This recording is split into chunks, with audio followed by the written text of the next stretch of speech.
என்னம்மா அபி அபின்னு யார் பேரையோ சொல்லிக்கிட்டு இருந்த? யார்மா அந்த அபி?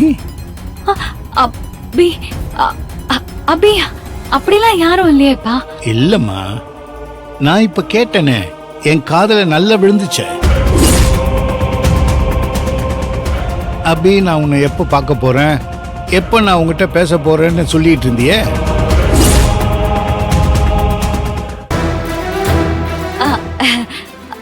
ஓ அதுவாப்பா, அது என் ஃப்ரெண்ட் அபிராமிப்பா.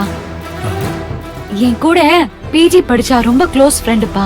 உடம்பு சரியில்லைன்னு நாளைக்கு மும்பைக்கு ட்ரீட்மெண்ட் போறாளாம்ப்பா. வர 4-5 மாசம் ஆகுமா. அவளுக்கு ஏதோ சீரியஸ் பிரச்சனையாப்பா, ஏதோ பெரிய ஆபரேஷன்னு சொன்னா.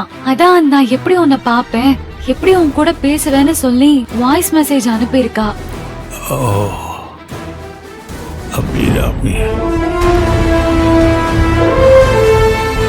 அம்மாடி, ஏதோ புலம்புற மாதிரி இருந்தது, அதனாலதாம்மா அப்பா கேட்டேன். நீ ஒன்னும் கவலைப்படாதம்மா, அவங்களுக்கு எந்த குறையும் வராது. அவங்க நல்லபடியா குணமாகி திரும்பி வருவாங்க. நீங்க 2 பேரும் பேசுவீங்க, சந்தோஷமா இருப்பீங்க. மனசை போட்டு குழப்பிக்காதம்மா, எதையுமே நெகட்டிவா நினைக்காத, பாசிட்டிவா நினை. புரிஞ்சுதா?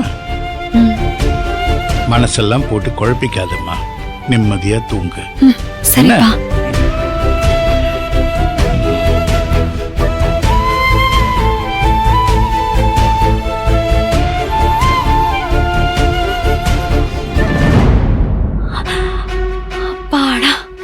முட்டாள், இப்படியா கதவை திறந்து வச்சுட்டு புலம்புவே?